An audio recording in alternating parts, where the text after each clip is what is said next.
요한계시록 6장 1절에서 17절의 말씀을 제가 천천히 봉독해 드릴 터이니까요. 여러분들은 성경 전체를 눈으로 잘 따라오시기를 바랍니다. 내가 봄에 어린 양이 7인 중에 하나를 떼시는데 그때 내가 들으니 내 생물 중에 하나가 우레소리같이 말하되 오라 하기로 이에 내가 보니 흰 말이 있는데 그 탄자가 활을 가졌고 면류관을 받고 나아가서 이기고 또 이기려고 하더라. 둘째 인을 떼실 때에 내가 들으니 둘째 생물이 말하되 오라 하니 이에 다른 붉은 말이 나오더라. 그 탄자가 허락을 받아 땅에서 화평을 제하여 버리며 서로 죽이게 하고 또 큰 칼을 받았더라. 셋째 인을 떼실 때에 내가 들으니 셋째 생물이 말하되 오라 하기로 내가 보니 검은 말이 나오는데 그 탄자가 손에 저울을 가졌더라. 내가 네 생물 사이로부터 나는 듯한 음성을 들으니 이르되 한 데나리온의 밀 한 되요 한 데나리온의 보리 속되로다. 또 감람류와 포도주는 해치지 말라 하더라. 넷째 인을 떼실 때에 내가 넷째 생물의 음성을 들으니 말하되 오라 하기로 내가 봄에 청황색 말이 나오는데 그 탄자의 이름은 사망이니 음부가 그 뒤를 따르더라. 그들이 땅 4분의 1의 권세를 얻어 검과 흉년과 사망과 땅의 짐승들로서 죽이더라. 다섯째 인을 떼실 때 내가 보니 하나님의 말씀과 그들이 가진 증거로 말미암아 죽임을 당한 영혼들이 제단 아래에 있어 큰 소리로 불러 이르되 거룩하고 참되신 대주제여 땅에 거하는 자들을 심판하여 우리 피를 갚아주지 아니하시기를 어느 때까지 하시려 하나이까 하니 각각 그들에게 흰 두루마기를 주시며 이르시되 아직 잠시 동안 쉬되 그들의 동무 종들과 형제들도 자기처럼 죽임을 당하여 그 수가 차기까지 하라 하시더라. 내가 보니 여섯째 인을 떼실 때 큰 지진이 나며 해가 검은 털로 짠 상복같이 검어지고 달은 온통 피같이 되며 하늘의 별들이 무화과나무가 대풍에 흔들려 설익은 열매가 떨어지는 것 같이 땅에 떨어지며 하늘은 두루마리가 말리는 것 같이 떠나가고 각 산과 섬이 제자리에서 옮겨지며 땅의 임금들과 왕족들과 장군들과 부자들과 강한 자들과 모든 종과 자유인이 굴과 산들의 바위 틈에 숨어 산들과 바위에게 말하되 우리 위에 떨어져 보좌에 앉으신 이의 얼굴에서와 그 어린 양의 진노에서 우리를 가리라. 그들의 진노의 큰 날이 이르렀으니 누가 능히 서리요 하더라. 아멘. 오늘 6장의 본문으로 진노의 큰 날이라는 제목으로 말씀을 전하려고 합니다. 지금 우리가 4장, 5장, 6장 이렇게 장수로 분류가 되어 있고 구분이 되어져 있지만 요한이 이 계시록을 쓸 때는 우리가 보는 것처럼 이렇게 장들이 토막이 쳐 있지 않습니다. 이 얘기는 뭐냐면 하나님께서 사도 요한에게 오라 이리로 올라오라 하신 이후에 지금 눈앞에 펼쳐지는 모든 상황이 어떻게 되는 거예요? 연속적으로 지금 계속 보여주고 있는 장면이에요. 연속적으로. 그러니까 우리가 지금 일주일 단위로 4장을 끊어보고 5장을 끊어보고 6장을 끊어보니까 자꾸 이렇게 토막이 쳐지는데 여러분들이 이 이후에 7장과 8장 나가는 이 모든 내용들도 우리가 극장에서 영화 하나를 보면 어떻게 됩니까? 영화가 이렇게 쭉 진행이 되죠. 그 주간 드라마와 다르게 영화는 러닝타임 1시간 반이 됐든 2시간이 됐든 러닝타임이 있으면 어떻게 됩니까? 중간에 멈추지 않고 그 영화가 쭉 진행이 돼요. 그런 것처럼 지금 사도 요한이 받는 이 계시의 말씀은 중간에 끊어지지 않고 어떻게 되는 것들이에요? 쭉 이어지는 겁니다. 그래서 오늘 6장 1절에 보면 내가 봄에 여기서 보는 건 뭐냐면 지난주에 예수님께서 어린 양으로 이렇게 7눈과 7뿔을 가지신 어린 양의 모습으로 등장을 하셔서 성부 하나님이 손에 들고 계신 그 7개의 인이 붙어있는 두루마리를 받으셨단 말이에요. 그 받으신 이유는 뭐냐면 장차 될 일을 그 어린 양이신 예수님이 이제 사도 요한에게 이 예고편 같이 보여주려고 그러는 거예요. 지금 이 요한계시록에 나타나는 사건들은 현재 진행형으로 벌어지는 일이 아니라 장차 될 일을 사도 요한에게 보여줘서 그것을 계시의 말씀으로 기록하여 초대교회 공동체와 가고오는 모든 믿는 사람들에게 이 일을 알리라는 그 직무를 맡은 것이 사도 요한의 사명이고 요한계시록에 나타난 내용들이에요. 그래서 오늘 이제 예수님이 장차 될 일의 가장 첫 번째 단계인 첫 번째 인을 떼시는 장면이 나와요. 인. 그 봉해놓은 빨간색으로 되어져 있는, 이제는 요거 보낸 사람이 받는 사람 권세가 있는 그 사람만이 뗄 수 있는 인. 그래서 그 첫 번째 인을 딱 떼는데 사도 요한이 보니까 그 인을 떼는 장면에서 보좌 앞에 있었던 네 생물, 보면 송아지를 닮은 것 같고 독수리 닮은 것 같고 사자 같고 사람 같은 그 네 형상의 생물들이 있었단 말이에요.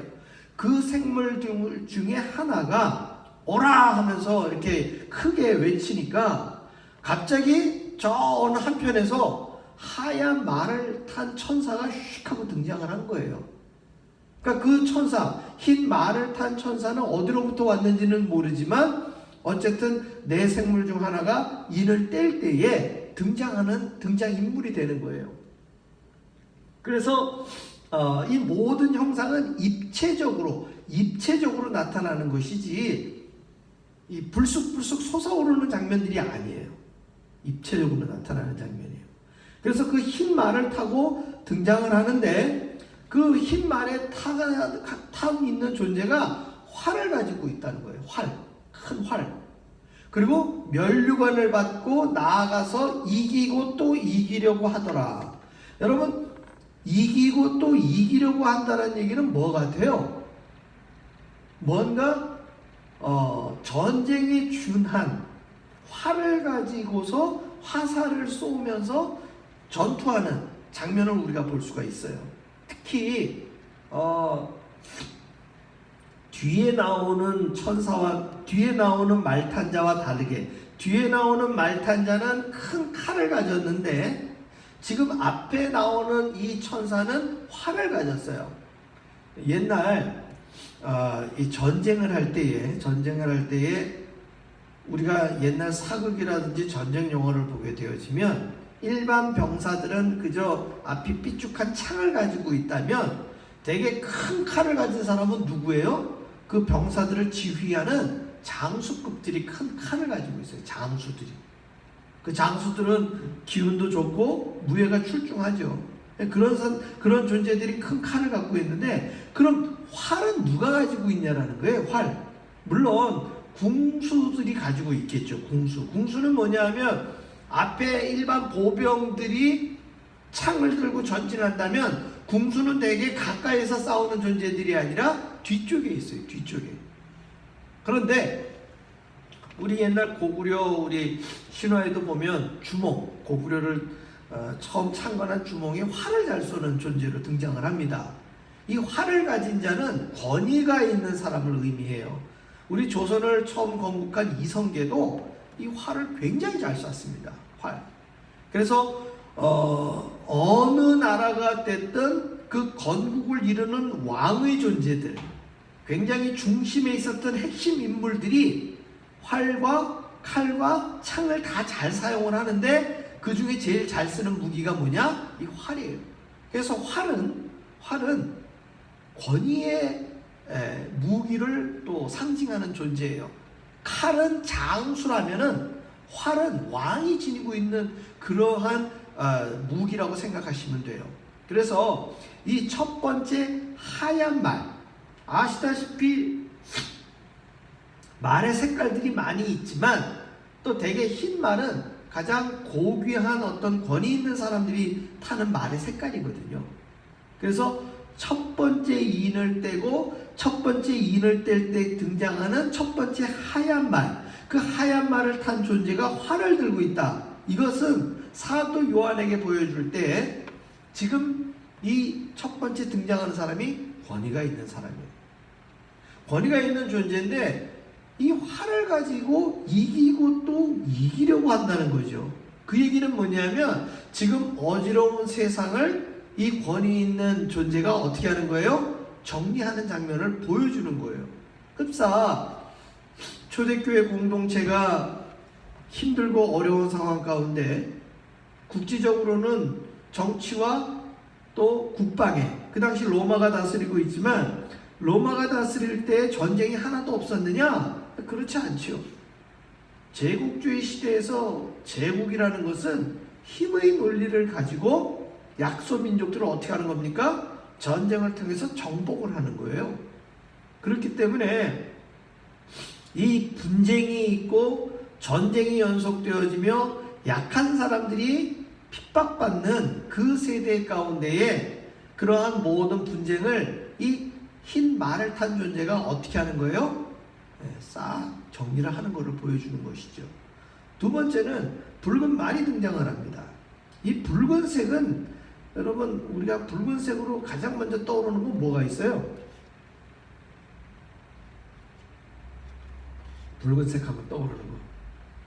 빨간 머리 애니 떠오릅니까? 사실 피가 떠오르죠. 그래서 이 피는 사실 전쟁할 때 피가 제일 많이 떨어져요. 그리고 제일 많은 생명들을 빼앗기는 게 피죠. 전쟁이죠.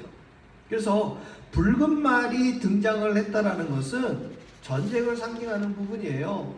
그래서 그 둘째 붉은 말을 탄 사람이 손에 뭘 쥐었다고요? 큰 칼을 받았다고 하잖아요. 큰 칼.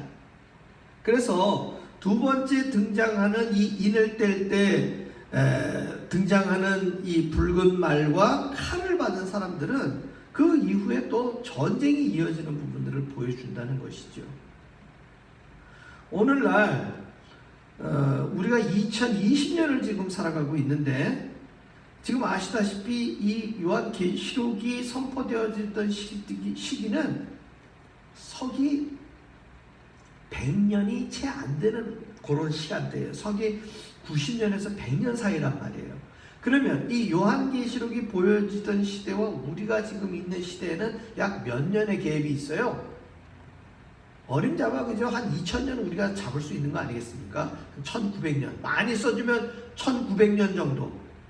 지금 갭이 있는 거예요. 그러면 1900년의 인간의 역사가 지나가는 동안에 전쟁은 몇 번 있었어요? 수도 없이 있었어요. 수도 없이. 거기에 흘린 피는 말도 못하게 많이 흘렀죠. 게다가 이 인류 역사 가운데에 지금 유일하게 전쟁이 없어지는 시기가 아이러니하게도 코로나로 인하여 전쟁이 잠시 종식이 되고 있는 상황이 벌어졌어요. 전쟁 벌이다가 코로나 감염될까봐 지금 미국 대통령도 코로나에 감염이 돼갖고 한번 떠들썩해갖고 됐는데 펜타곤이라고 이름 지어진 미국 국무부의 주요 요인들이 전부 지금 코로나 감염이 돼가지고요. 지금 미국이 실질적으로 발칵 뒤집혔어요. 지금 치안과 국방에 최고 통수권자들이 지금 감염이 되고 격리 상태.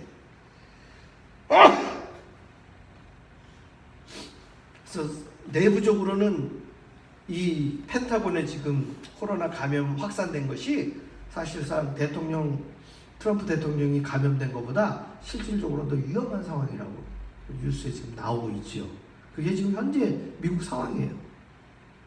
자, 이러한 현재 상황 가운데도 전쟁의 상황이라든지 또 이 피 흘림의 역사들, 어저께 뉴스에도 금방 또 흑인 한 사람 또 경찰총에 맞아서 사망하는 일이 벌어졌는데 그 흑인은 다른 사람이 싸우는 걸 말리던 중에 경찰이 그곳에 와가지고 말리는 사람인지 싸우는 사람인지 구분이 안 가니까 그 붙들고 있었던 사람들을 제압을 하고 있는데 이 사람이 자기는 싸우던 사람 아니라고 자꾸 경찰한테 대들고 이야기를 하다 보니까 경찰 입장에서 그냥 강제 진압을 하는 과정에 아마 총을 쏜 것 같아요.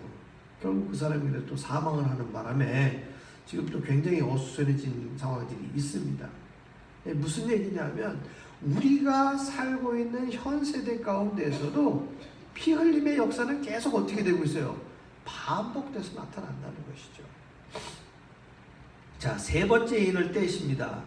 역시나 셋째 생물이 말하는데 오라 하기로 내가 보니 이번엔 검은 말이 등장을 하는데요. 검은 말을 타고 나오는 사람이 손에 뭘 쥐었느냐 하면은 5절에 보면 저울을 가졌어요. 저울. 여러분, 이 저울은 무엇을 의미합니까? 장사하시는 분들이 예전에 쌀이 되었던 어떤 곡물 같은 걸 할 때 항상 저울에 달아서 주잖아요. 요즘 같은 경우에도 채소 같은 경우 우리가 마트에 가보면 가격표가 적혀져 있었을 때 그 가격표가 뭘 의미해요? 1파운드에 얼마다. 그래서 물건을 파운드에 달아가지고 얼마라고 이렇게 이름이 지어지죠. 그런데 재미있는 걸 보면은요, 우리가 6절에 이렇게 말하고 있어요. 내가 내 생물 사이로부터 나는 듯한 음성을 들으니 이르되 한 데나리온의 밀 한 대요 한 데나리온의 보리 석대로다. 이렇게 되어 있어요. 한 데나리온이 어느 정도냐 하면 하루 그 품삯을 의미해요. 하루의 품삯. 그러니까 하루 온종일 일한 품꾼이 받는 품삯인데 그 품삯으로 지금 뭘 살 수밖에 없느냐? 밀 한 대박밖에 못 사는 거예요. 밀 한 대박을 산다는 것은 그 사람 한 사람은 먹을런지 모르지만 그 사람이 한 집안의 가장일 경우에는 오늘 하루 종일 일해가지고 얻은 품삯 가지고 지금 한 대박의 밀밖에 살 수 없다면 지금 물건 값이, 곡물 값이 어떻다는 얘기예요? 굉장히 올랐다는 얘기죠. 이거는 뭐 여러 가지 의미가 있겠습니다만은 속칭 물가가 굉장히 올랐다는 얘기를 표현하는 것이고, 역으로 그 뒤에 감람류와 포도주는 해치지 말라 하더라. 이 얘기는 뭐예요? 감람류와 포도주는 없는 사람들은 없어도 되는 거예요. 안 먹어도 사는 거예요. 쉽게 얘기하면 이거는 고급품이란 얘기예요. 고급품. 그런데 실질적으로 서민이 먹는 음식들은 굉장히 비싸고, 오히려 지금 안 먹어도 되는 이런 음식들은 사치품들, 속칭 사치품들은 지금 굉장히 이 사람들한테 통용되고 있다는 얘기예요. 그러니까 부의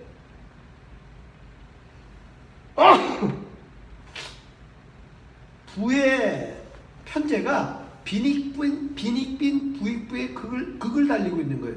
잘 사는 사람은 자꾸 이게 재채기 안 하네요. 죄송합니다.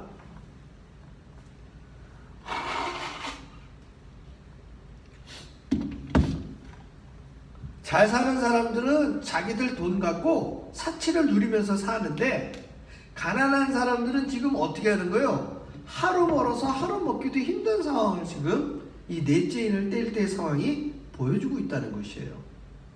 그리고 죄송합니다. 셋째 인을 뗄 때, 그리고 넷째 인을 뗄 때 보니까 어떤 색의 말이 나옵니까? 청황색 말이 나와요. 청황색 말이 나온다는 얘기는 뭐냐면 푸른색하고 노란색이 지금 제가 가지고 있는 이 손수건처럼 이렇게 얼룩얼룩하게 그 말에게 지금 색깔이 그렇게 박혀 있는 거예요. 우리가 지금 말로 그냥 청황색, 그러니까 그냥 얼룩덜룩한 컬러가 있나 보다 이렇게 생각을 하겠는데, 이거를 실제 말이 가지고 있는 색깔로 생각해 보세요. 말이 파란색, 노란색 어롱이 져 있다는 얘기는 지금 쉽게 얘기하면 곰팡이 쓴 것 같이 이 말이 병들어 있는 걸 보여줘요. 우리 왜 푸른 곰팡이, 이렇게 곰팡이 음식에 곰팡이 난 거 보면은 파란색하고 그 뒤에 누렇게 상한 음식들 모양새가 얼룩덜룩하게 나타나잖아요. 지금 이 청황색 말은 건강하고 튼튼한 말이 아니라 지금 굉장히 전염병과 질환들로 인해 가지고 모든 세상에 흉흉한 것을 보여주는 장면이에요. 게다가 그 탄자의 이름이 뭐래요? 앞에는 지금 이름들이 안 나왔는데 지금 네 번째 이 청황색 말 탄 사람의 이름이 등장하는데 그 이름이 사망. 그리고 음부가 그 뒤를 따르더라. 무슨 얘기입니까? 이 말이 등장하는 것으로 말미암아 많은 사람들이 칼이나 활에 의해서, 전쟁에 의해서 죽는 것이 아니라 이제는 오늘날 우리 코로나 바이러스 같이 많은 사람들이 전염병과 알 수 없는 이러한 질환에 의해서 수많은 사람들이 죽는 거예요. 얼만큼 죽었느냐? 8절에 보니까 땅 4분의 1의 권세를 얻었다는 거예요. 4분의 1. 굉장히 많은 숫자죠. 지금 코로나로 인하여서 꽤 많은 사람들이 죽긴 했지만 그게 4분의 1, 전체 인구의 4분의 1은 아니에요. 그런데 지금 네 번째 말이 등장할 때에 사도 요한이 지금 표현하는 것을 보면 지금 전체 사람들의 몇 분의 몇? 4분의 1이 지금 사망을 한 상태라고 나오는 거예요. 굉장히 큰 사망이죠. 그리고 다섯째 인을 우리가 주목해서 볼 필요가 있어요. 다섯째 인을 떼실 때 우리 구절을 같이 한번 볼까요? 시작. 다섯째 인을 떼실 때 내가 보니 하나님의 말씀과 그들이 가진 증거로 말미암아 죽임을 당한 영혼들이 제단 아래에 있어. 자, 하나님의 말씀과 그들이 가진 증거로 말미암아 죽임을 당하였다 그러면 누구예요? 순교자죠. 순교자.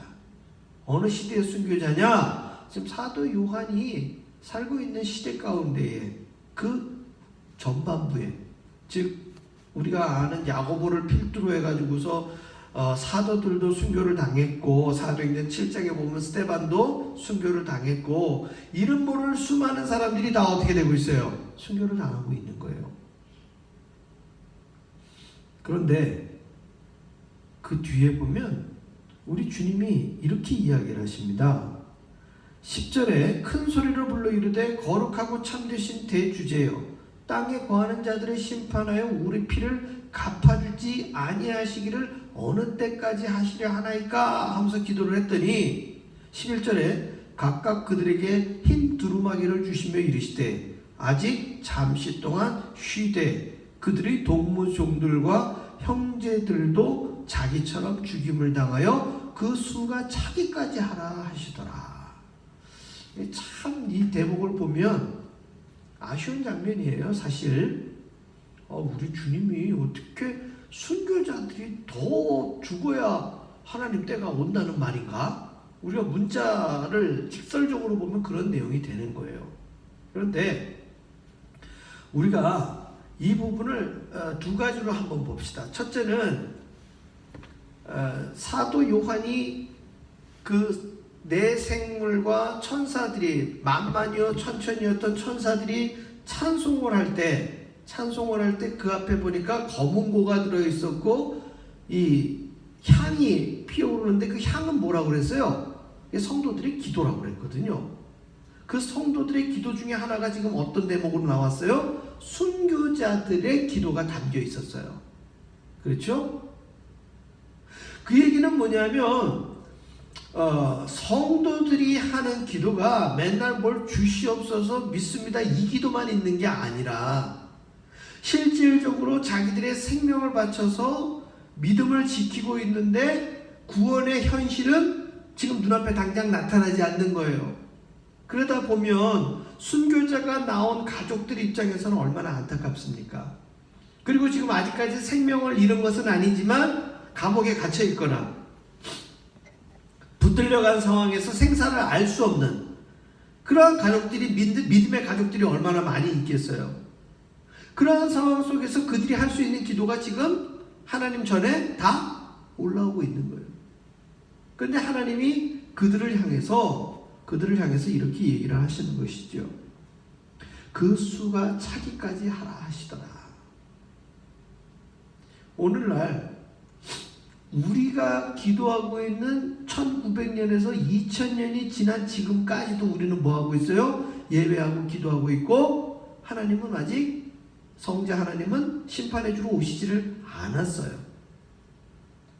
그렇다면 성경에는 11절에 보면 아직 잠시 동안 쉬되, 이런 식의 표현을 썼는데, 그 아직과 잠시 동안이라는 시간이 우리가 생각할 때는 1900년, 2000년 긴 시간들, 심지어 우리 한 사람의 인생이 살아있는 동안 그 기도만 하더라도 자기 살아생전에 그 기도 응답을 볼 수 없는 기도들을 이 초대교회 공동체의 순교자들은 하고 있었다는 것이죠.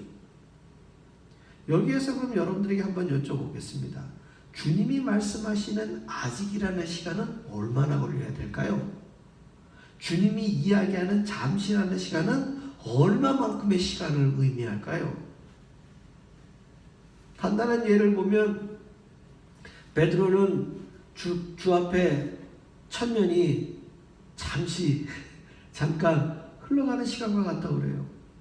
이것이 물리적인 우리들의 시계를 가지고 천년의 시간과 1초라는 시간을 빗대어서 설명할 수 있는 부분이 아니라, 하나님의 시간의 역사 속에 우리 사람들이 생각하는 시간은 막 길고 견디기 어렵게 느끼는 시간이라 할지라도, 하나님은 오직 한 가지예요.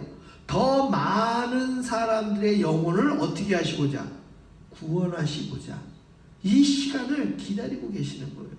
가장 마음 아프시고 순교자들의 피들에 대하여 가장 눈물 흘리실 분이 누구셔요? 지금 인을 떼고 계신 우리 주님이셔요. 그러면서 사도 요한에게 이 모습들을 보여주고 계신 거예요. 심지어 마지막 6째 인을 떼시는 데는 어떤 일이 벌어집니까? 큰 지진이 나고 검은 털로 짠 상복같이 해가 검어지고 다른 핏빛으로 물들어요. 여러분 머릿속에 상상해 봅시다. 태양이 검어지는 때는 언제예요? 달빛이 붉게 물들 때는 언제예요? 이것이 시적이고 은유적인 표현이겠습니까? 오늘 등장하는 이 6째 인을 떼는 장면은요, 말 그대로 천지가 개벽하는 장면이고요, 인류가 거의 실제적으로 멸망당할 것 같이 우리가 살고 있는 지구와 우리가 발로 딛고 살고 있는 이 세상이 한마디로 어떻게 되는 장면을 지금 보고 있는 거예요? 멸망당하는 장면을 보는 거예요. 뭐 물리적으로 생각한다면 하늘에서 그냥 운석이 떨어져가지고 거대한 운석이 지구와 충돌을 해가지고 벌어지는 장면이라고 그러면 물리적으로 거의 비슷하게 맞아요. 무슨 말인지 이해가 되셔요? 예. 왜냐하면 운석이 꽉 충돌해가지고서 거대한 흙먼지가 날리게 되면 해가 떠 있더라도 어떻게 돼요? 꼼꼼해질 거 아니겠습니까? 지난번 서쪽에 불이 나가지고 하루 종일 이게 해가 떴는데도 보면 왜 뿌옇게 운무가 끼어가지고 낮인데도 이게 누렇고 멀건 빛으로 그냥 저녁 노을도 아닌 것이 햇빛이나 달빛이나 완전히 사람들 일반적인 시각에 도달하지 못하게끔 그 나무의 재들이 뿌옇게 운무를 이루고 있었단 말이에요. 그렇다고 지금 제가 6째 인을 뗄 때에 운석이 떨어져가지고 망한다 이 얘기를 하는 게 아니라, 우리는 이 6째 인의 천지개벽되는 장면을 상상은 할 수 있지만 그것이 딱 어떤 장면이라고 이야기할 수 없다는 거예요. 이거는 오로지 누구의 권세에 있는 거예요? 하나님의 권세에 있는 거예요. 그런데 그 현상이 나타나는 그 시각에 사람들이 뭐하고 있어요? 산이나 바위나 이것들이 자기들 그 산들과 바위 틈에 숨어있는 사람들 위에, 그러니까 깔리는 게 아니고 그것들이 위에 방어막을 쳐가지고 말이에요, 하나님 눈에 자기들이 안 띄었으면 좋겠는 거야. 지금 그 얘기를 하고 있어요. 왜 그럴까요? 고약한 사람들이에요. 지금 심판날 가운데에서도 누구만 살자고? 자기만 살자고 있는 사람들이에요. 그 앞에 순교자들은 그 수가 차기까지 믿음으로 피를 흘리는 사람들이 있는 반면에 그 땅의 임금들이나 왕족들이나 장군들, 실제 잘 나가는 사람들, 이 사람들 대부분은 자기 종들하고 피해가지고 뭐하고 있어요? 그 천지가 개벽되는 상황 가운데서도 자기만 살겠다고 하나님 눈을 피해서 어린 양의 진노에서 우리를 가리라고 얘기하고 있는 거예요. 마지막 때가 왔는데도 불구하고 노아의 방주로 인해 갖고 세상이 심판받는 그날에도 사람들은 뭐하고 있었어요? 부어라 마셔라 띵까띵까 춤추고 놀았단 말이에요. 창세기의 심판의 그날이나 요한계시록에 등장하는 심판의 그날에 사람들은 변한 게 없다는 거예요. 왜요? 죄된 인간들의 본성은 하나님의 말씀대로 살기보다는 자기 뜻대로 사는 게 너무너무 좋다고 이미 그렇게 인식들을 하고 있기 때문에 그런 거예요.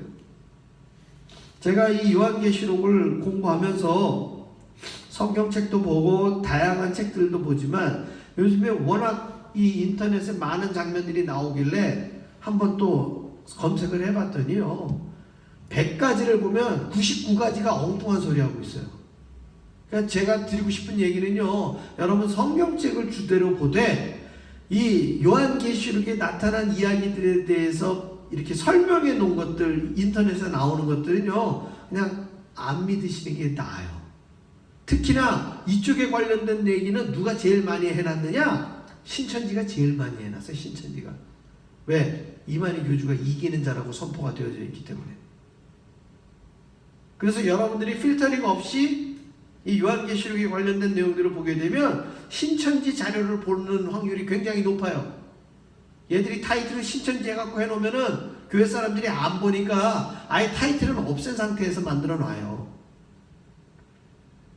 그리고 교회 이름, 목사 이름 걸고서 동영상 올려놓은 것들도 있는데요. 여러분, 7교회, 우리 지금 뭐 에베소서, 뭐 서문화교회 다 교회들 이름 했잖아요. 이 교회는요, 그 당시에 있었던 실제 교회를 얘기하는 것이지, 그 이후에 어떤 우리 초대교회 역사 이후에 있는 교회들은 상징적으로 의미하는 교회 아니에요. 다시 한번 정리해서 말씀드리면, 상징적으로 표현한 교회가 아니라 그 당시에 실제 있었던 교회들에게 주시는 말씀이에요. 그러니까 요한계시록 3장에 등장하는 그 말씀들은 누구에게 해당되는 말씀이에요? 그거는 그 교회에 해당되는 말씀이고, 그 교회에 해당되는 말씀을 우리 21세기에 있는 교회들은 그런 책망이나 그러한 야단 맞지 않게끔 타산지석을 삼는 게 중요한 것이지, 그 교회에 주는 말씀이 어떤 세대나 어떤 시대를 지칭하면서 주는 말씀으로 풀이하는 사람이 있어요? 아닙니다. 그러니까 아닌 거 얘기하면은 시간이 모질라. 그러느니 차라리 우리가 정확하게 알아야 될 것. 그래서 요한계시록에 등장하는 많은 말들 중에 여러분 지금 5장, 6장, 7장에 등장하는, 오늘 5장은 말들이 등장을 했는데요, 다음 6장으로 가게 되면 그 이름도 유명한, 그 숫자도 유명한 14만 4천이 등장을 해요. 그게 무슨 이상한 숫자가 아니라 아주 쉬운 숫자예요. 그래서 이 요한계시록을 여러분들이 보실 때 다른 자료들을 보려고, 다른 동영상들을 보려고 하지 마시고 그냥 성경 본문을 있는 그대로 보셔요. 제가 여러 차례 보건데 요한이 일부러 철학적으로 꼬은 것도 없고요, 사도 요한이 보는 사람들로 하여금 헷갈리게 하기 위해서 무슨 트릭을 섞어놓은 것도 아니에요. 청황색 말 색깔이 지금 어떻게 보인다고요? 청색과 황색이 섞여 있는 말이에요. 붉은 말 색깔이 지금 어떻다는 얘기예요? 빨간색이에요. 그걸 갖다가 어떻게 심오하게 다른 뜻으로 해석을 하면은 그게 오히려 본질을 흐리게 만든다는 거예요. 마지막 17절입니다. 진노의 큰 날이 이르렀으니 누가 능히 서리요. 설 수 있다는 얘기예요? 설 수 없다는 얘기예요? 설 수 없다는 얘기예요. 진노의 큰 날은 진노의 큰 날은 분명히 옵니다. 분명히 우리 살아있는 세대에 올 수도 있는 거예요. 오지 않을 수도 있겠지만. 그러나 그 진노의 날에 생명을 얻고 바로 설 수 있는 사람들이 있어요. 어떤 사람들이에요? 그게 바로 어린 양의 보혈을 믿는, 그리스도의 구원을 믿는 저와 여러분이란 얘기예요. 그러나 그 믿음의 자리에 없는 사람들은 산들과 바위 틈에 숨어가지고 이 진노의 날에서 우리를 가려달라고 엉뚱한 소리 하기 십상이라는 것이죠.